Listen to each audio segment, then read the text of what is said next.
Hi beautiful people, welcome back to my channel. It's Omphile doing live and welcome to another episode of Convos on Canvas. Whoop, whoop, whoop, whoop, whoop. So today I thought I'd talk about journaling, why I believe in journaling, why I love it, how I started journaling, the benefits of journaling, and also just the process of journaling and the different types of journals that you get. So let's get into it. I'm pretty excited about this one.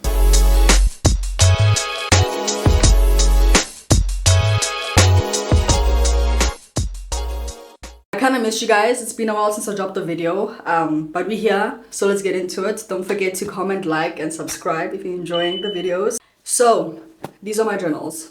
I currently have 1, 2, 3, 4. I thought I have 5. I hope I'm not missing one, but I definitely believe I have 4 journals. And this is over how many years? 2009, I'd say. So it's over 10 years of journaling. I'm gonna get into why I love journaling and how I started, so let's get into it. Oh wait, I do actually have my 5th journal, and this is it. We'll get into the 5th one, because it's quite different from the other 4. So, backstory, how I got into journaling. I got into journaling, I'd say, as it was gifted to me initially. So this is the first journal I received from a lady called Kopano. Hey girl, if you're watching this. I was in high school, about 9th grade, and she's like, yeah, I just feel like God said I should give you this. It's a journal, and she hands it over to me, and it's this very cute journal. I think I still have the date of when it was gifted. I wrote here my very first spiritual journal. Yeah, and I wrote here to Omphile from Kopano. The date was the 12th of October 2010. Okay, we're now in 2020, so it's now 15 years later since I've had this book. And I was like, oh my goodness, thank you so much. Saw it, loved it, and I was like, I've never had a journal. I've never journaled, so it was pretty exciting to receive.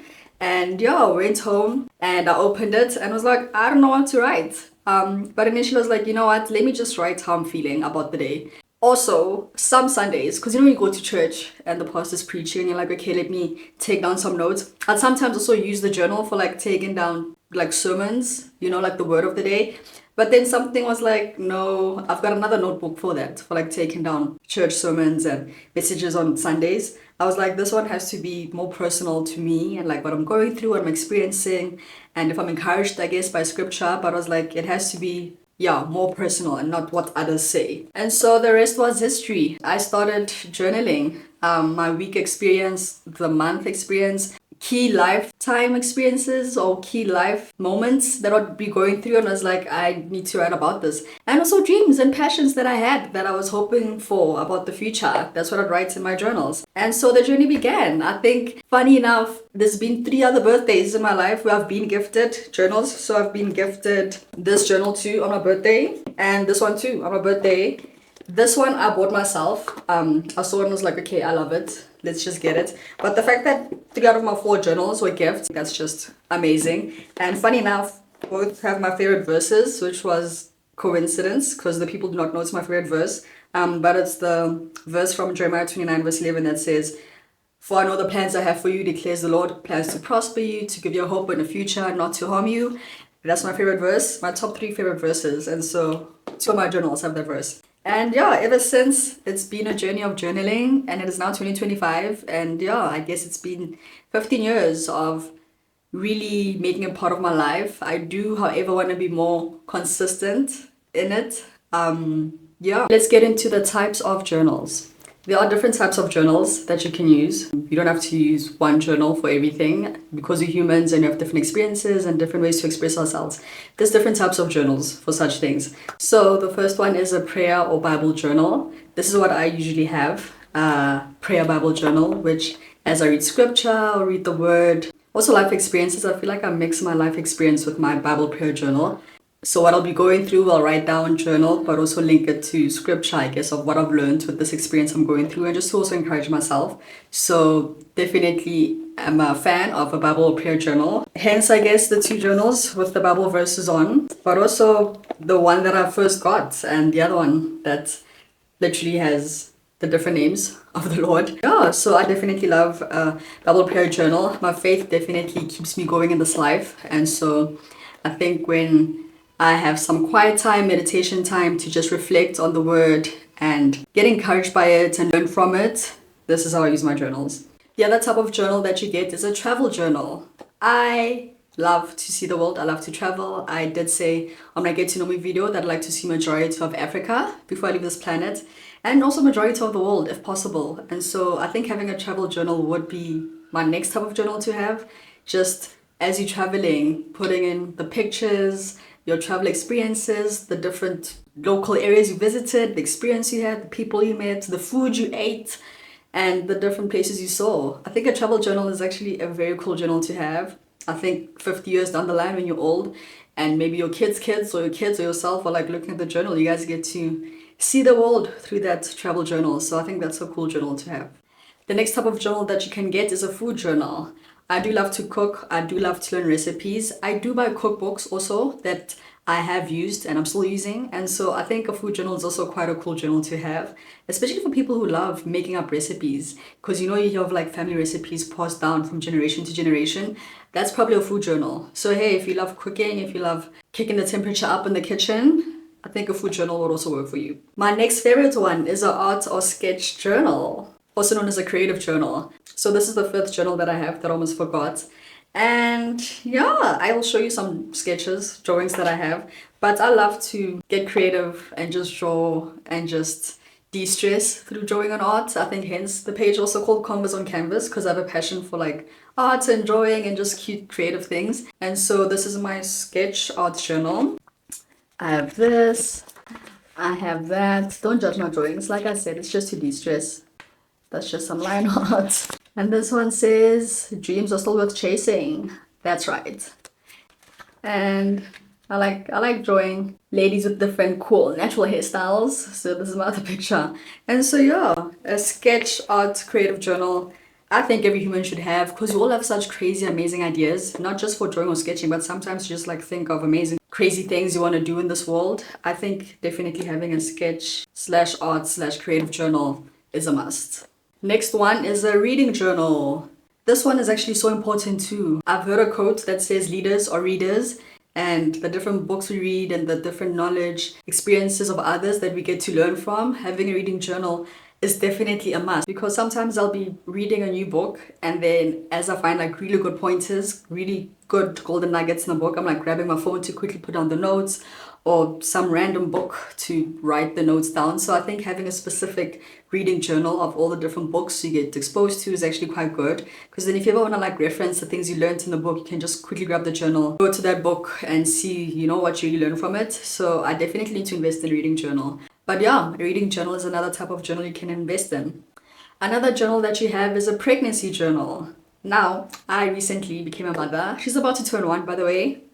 Shout out to the parents who keep their children alive, okay? 12 months is no joke. But a pregnancy journal, I think this can also be really good, especially when you don't really use the phone apps to track your child's milestones or maybe their health concerns or what they're reacting to when you're introducing new foods, or just cute milestones in their lives that you want them to read when they get older. And also, I think just for future reference, if you have to have more children, being able to open this pregnancy journal and seeing what you went through, things you loved, things you didn't love, lessons learned as you were raising up this child for the first time. So I think a pregnancy journal is definitely also a very good journal for mothers to have. If not, I won't lie, I don't have a pregnancy journal, but I do have a phone tracking app. It's called Baby Tracker, I think. I'm not sponsored, I'm just saying. And yeah, it literally has when you fed bottles, changed diapers. So I definitely agree with having a pregnancy journal. And lastly, we have a work or project journal. This is definitely important. I actually have a work slash project journal. It's a black notebook. I don't have it here. But when I was doing my articles at a Big 4 accounting firm, you definitely need a notebook to just track your progress, track your to-do list, track what your manager or senior said about a certain project or task.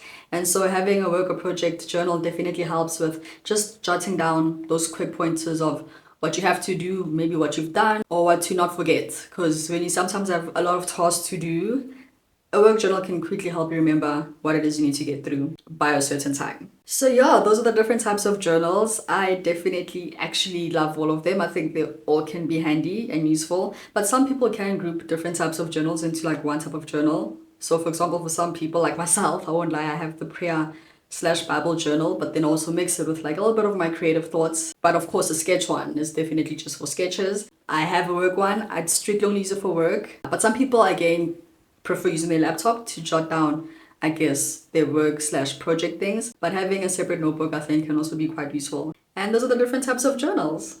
Next up, the process of my journaling. So if I had to talk about the process of my journaling, it's actually quite short and simple, not too complicated. So firstly, you can either do it on a digital or paper-based platform. I have a journal app on my phone, but also love my physical on paper journals. And so usually the process I have is I'll jot in the date because I like to remember when things happen in terms of a timeline, but also like to jot down the subject. I guess if it's a life experience we've experienced, such as it's my wedding day or I'm pregnant or new job, I kind of like to know what the context is of this journaling experience.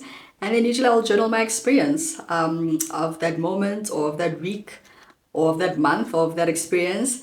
And then after that, usually what I like to do is to reflect on what I've journaled, usually through scripture and the Bible.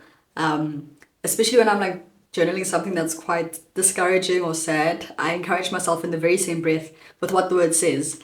And yeah, I'll have final thoughts on that journal. And then I'll end it off with a final note. And then the next time I journal, whether it's maybe a few weeks from now or sometimes years later when I reflect back on that other thing I journaled, I can sometimes do like a follow-up journal of like, hey, I prayed about this thing or I was worried about this thing and this is how I overcame it and this is what happened and this is the end result. So yeah, that's usually my process. Just having the date, the subject, the journal experience, my final thoughts, and then over time sometimes doing a reflection of that very same journal. In terms of consistency of journaling, I would like to become more consistent. Like I said, I usually find myself journaling, I'd say minimum 3 times a month. So that's almost like once a week. But however, if I'm doing something specific that I really want to keep track of, I will be journaling for that specific time frame period. Some people do journal daily, which is quite amazing. I'm not there yet, but I do hope to be journaling more often than 3 times a month. I also like doing it in a very quiet space where I can just have my thoughts together. There's no loud TVs or my child screaming or, like a lot of noise. So I'll go find a nice quiet place, whether it's in a bedroom or like a lounge when there's no one, or sometimes just sit outside and yeah, be able to just gather my thoughts and be able to write down what I need to write down. So I definitely say if you have a nice calming environment, it doesn't have to be too quiet. Sometimes I like music on. But I think, yeah, as long as it's an environment you can think clearly and just write down your thoughts clearly, I think, yeah, that's a good place to start. Next, let's get into the benefits of journaling. So these benefits are what I've learned personally through journaling, through my experience. And so the first one is it allows you to process your thoughts clearly. So sometimes I can't easily communicate verbally, either to my husband or my friend or my parents or my siblings about certain things I'm going through. So in that moment, when I just want to be able to communicate them clearly, also to myself, I'll write them down. And I've noted that as I journal my thoughts, instead of just easily communicating them and saying them verbally, which can come out muddled, I'm able to think clearly, process them clearly, and like write them down. And sometimes even as I'm writing it down, it gives me time to think as I'm writing, and I'm able to articulate it even more as I'm writing. So I think, yeah, it definitely helps with communicating your thoughts clearer. Second point is it allows time for reflection. So I definitely in my life love doing some reflection. Sometimes it's not easy doing reflections, right? Because you're like, okay, this is where I am, this is where I said I'd be, so where are we? So it's a little bit of hard conversation sometimes with self, but I think self-reflection is such an important life skill for one to have, and journaling allows me to do that, especially when I journal an experience and I have to reflect on it, like, okay, what was good about it, what was not so good about it, how can we improve on it, what can we do going forward? So I think the self-reflection aspect of journaling is a very good thing. I've also noted another benefit for myself is it inspires action plans to some degree. Like as you're journaling, like I said, an experience or a thought, and you're like, okay, how do I achieve this? How do I do this? And so outside of prayer and having faith about it, it's like, okay, what can I do? What steps can I do practically to have this thing come to pass? So I've definitely noted that it can inspire an action plan. Last one, my favorite one, is journaling can give room for inspiration, creativity, and dreaming again. So I've noted sometimes when I journal or reflect on old journal entries, it can sometimes trigger like new creative ideas for me personally and just inspire like dreaming again and hoping again for the future and just things I'd really love to do and hope for. So I think that's my favorite one. Journaling can generally inspire creativity and inspiration for things you'd love to do in the future. If I had to think of the end game of it all, I think outside of the benefits we all read on journaling, I don't know, I feel like I've always also imagined if I had to have my time on this earth be over and I have journals that my children can read and be encouraged by, that my children's children can read and be encouraged by. Because I sometimes think, like, my grandmothers and my great-grandmothers, they were such amazing women, like cool people, even my grandfathers. So I sometimes wonder if they had like a journal that was like passed down, especially for like the experiences they experienced in like the 1900s or 1800s and how they overcame it and what was happening. I think that'd be cool to read. Netflix might be like, can we buy those books? You know? But I think the end game for me is to genuinely, I think, be able to look back on my life and track to some degree what's been happening, how I overcame it, to also encourage me in the present moment and also encourage others. Because when I usually have conversations with friends and family and, you know, it's an experience, I'm like, oh man, this can maybe also help them in this situation. These journals remind me of those things I overcame. It reminds me of those creative things I said I wanted to do, and I'm like, you better do it, because why not? It's a crazy God idea God gave you, so do it. And I think, yeah, journaling is such a good experience. But I also do definitely picture reading my journals to my grandkids, you know, and then being like, whoa, that happened? And then what? You know? But I think at the end of the day, it's definitely to build on that self-awareness, to build on the self-reflection, and also to just encourage myself through either scripture or life experiences and being able to reflect on them and being like, wow, I overcame that. I did that. I guess it leads to the last question. Would I recommend journaling? Definitely, I would highly recommend journaling. Try it. Again, different types of journals, right? It's not just the Bible scripture ones, but your artistic creative ones, it's your travel ones, it's your project work ones, where when you work on projects, I think even a small project like me, like Convos on Canvas, if I can have a journal specific for Convos on Canvas, which I kind of do, it's on my laptop. I have a folder for Convos on Canvas, like the topics I want to talk about, what I'd like to achieve through the channel in the future. But I think it would be cool if I had a journal specifically for it, if I'm wherever and a random thought comes of like this cool idea of like topics, whatever, you know, just quickly jot it down. But I think having a journal for specific things in your life is not a bad thing. I highly recommend it. So yeah, thanks for watching the video. I gotta bounce actually, but let me know. Do you journal? Do you want to journal? If you journal, what type of journals do you have? I'd like to know in the comments. Maybe I missed some of the types of journals that exist out there that you are doing, so let me know. Otherwise, hope you enjoyed the video and see you on the next one.